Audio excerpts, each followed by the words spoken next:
On the day after Christmas, in the year 1900, a ship fought its way out to a lighthouse on a lonely rock off the coast of Scotland. The light had been dark for 11 nights, and that should have been impossible, because 3 men lived out on that rock, and their only job in the world was to keep that light burning. When the relief keeper finally climbed the steps and pushed open the door, he found the lighthouse cold and silent. The clocks had stopped, things were tidied and in their place, and all 3 men were gone. No sign of a struggle, no note, no bodies. They were never seen again. It is one of the most famous mysteries in Britain. You have probably heard a version of it, with a storm, and a terrified diary, and a chair knocked over beside an unfinished meal. And almost every haunting detail in that version is a lie. It did not come from the island, it came from a poem written 12 years later. And the strangest thing about this story is that the truth, once you clear the inventions away, is sadder and stranger than any ghost story anyone ever bolted onto it. The man climbing those steps was a keeper named Joseph Mòr. His ship, the Hesperus, had been trying to reach this rock for days. As they came in, no flag flew to greet them, which was the first wrong thing. The captain sounded the whistle. Nothing. He fired a flare. Nothing answered it. So Mòr was rowed to the landing, and he went up the winding path toward the lighthouse alone, and every step of the way he felt, in his own words, that something serious had happened. Inside, the lamp was clean and ready but unlit. The beds were empty, and there was one small thing that has haunted people ever since. Of the 3 sets of oilskins, the heavy waterproof coats the keepers wore against the weather, 2 were gone, but one was still hanging on its peg, which meant that one of those 3 men had walked out of that lighthouse into the worst that a North Atlantic winter can do, without his coat. Something had called all 3 of them outside in a hurry, and whatever it was, they never came back in.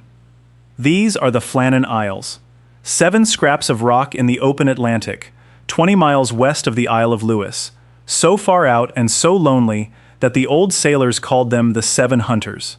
People had feared this place for over 1,000 years.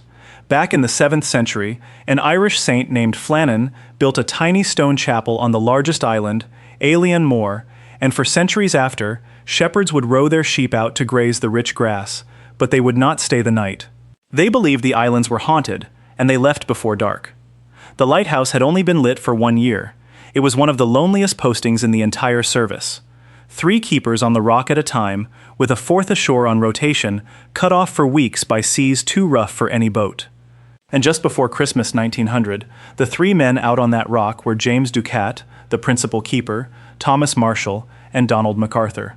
Now, here is the version of what happened to them that most people have heard. The story goes that the keepers left behind a logbook, and that this logbook told a terrifying tale, that a storm of unimaginable fury had battered the island for days, that one of the men, MacArthur, a big experienced sailor, had been reduced to weeping, that another had gone strangely, unnaturally quiet, that all 3 had been seen praying, and that the final entry, scratched down as the storm supposedly broke, read, "Storm ended, sea calm, God is over all." People pointed to a meal left uneaten on the table and a chair overturned on the floor, as if the men had been snatched away mid-supper. It is a fantastic story. It is genuinely chilling, and essentially none of it is true. There was no such logbook. An investigation by the journalist Mike Dash went looking for those famous entries and found that they never existed. The real record kept by the keepers was a slate, and the slate held nothing but routine notes. Wind direction, barometer readings, the time the light was put out, no storm of the century, no weeping, no prayers, no God is over all. And the weather reports for that stretch of coast do not describe the monstrous, days-long hurricane of the legend at all. So where did it all come from? In 1912, 12 years after the men vanished, a poet named Wilfred Wilson Gibson wrote a poem called Flannan Isle, and it was Gibson who imagined the overturned chair and the untouched meal and the eerie half-eaten supper. He made it up. It was verse. But it was so vivid and so widely read that over the years people forgot it was a poem at all and started repeating its images as though they were facts pulled from an official file. A mystery became a monster, not out on the rock, but on the page. Because here is what the searchers actually found, and it is more powerful than any invented diary. When the superintendent of the lighthouse board, a man named Robert Muirhead, arrived to investigate, he went over every inch of the island. On the eastern side, where the calm weather landing was, everything was untouched. Perfectly normal.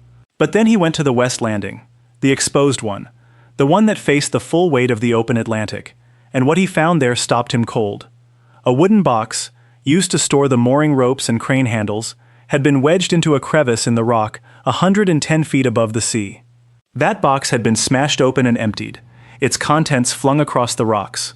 Iron railings, bolted into the cliff, had been bent flat. An iron railway, set in solid concrete, had been ripped clean out of it.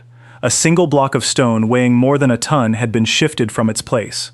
And then, when Muirhead climbed higher still, to the top of the cliff, more than 200 feet above the water, he found the turf, the grass and soil, torn away from the cliff edge, ripped back as much as 10 meters inland. Think about what that means.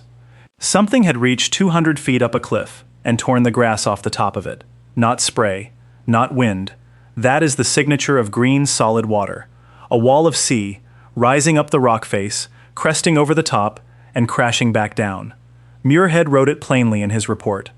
He was satisfied that an extra-large sea had rushed up the face of the rock, had gone above the men, and coming down with immense force, had swept them completely away. And that answers the thing that started this whole story. Why would they go out there, into that, one of them without even stopping for his coat? Because it was the job.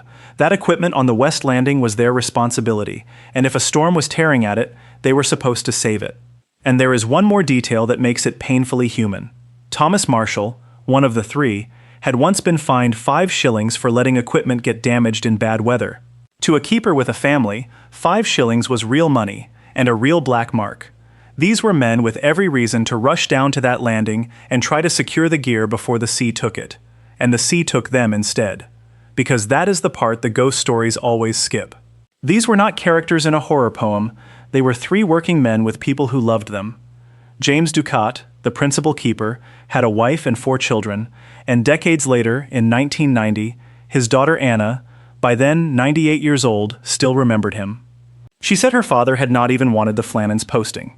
He had told them it was too dangerous, that he had a family depending on him, and that he only took it because the superintendent, Muirhead, had such faith in him and talked him into it. And she remembered the last time he left for the rock. She said he stopped, and he kissed each one of his children goodbye. And she said, "I always wondered if he had some kind of premonition that he would never see us again." He never did. And the man who found the empty lighthouse, Joseph Mòr, was so shaken by what he walked into that day that Muirhead worried, in his official report, that he might have to be transferred off the service entirely because he was so haunted by it. Mòr had known those men. Muirhead had recruited them himself, personally. This was not a spooky puzzle to the people who lived it. It was the loss of 3 friends, swallowed by the sea without a trace, 3 days before the new year. So if it was not a ghost ship, and not a sea serpent, and not a weeping man's breakdown, then what exactly happened in the last minutes out on that landing? The honest answer is that we will never know for certain, but there are 3 explanations that actually fit the evidence, and every one of them is a tragedy. The first is the simplest.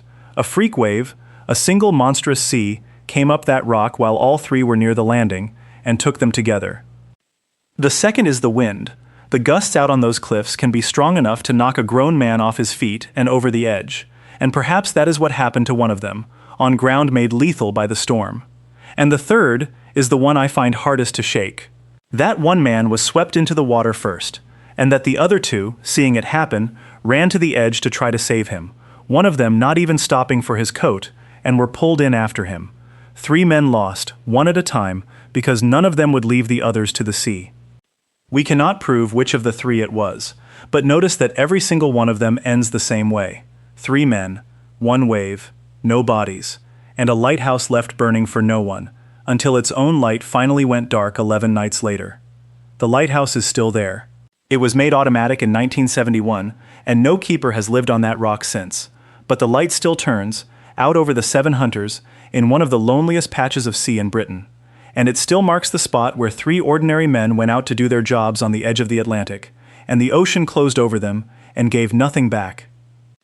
We built sea serpents and ghost ships and haunted diaries around them for 100 years, because those stories were somehow easier to live with than the truth. And the truth is just this: sometimes the sea takes people, and it does not explain itself. and it does not give them back.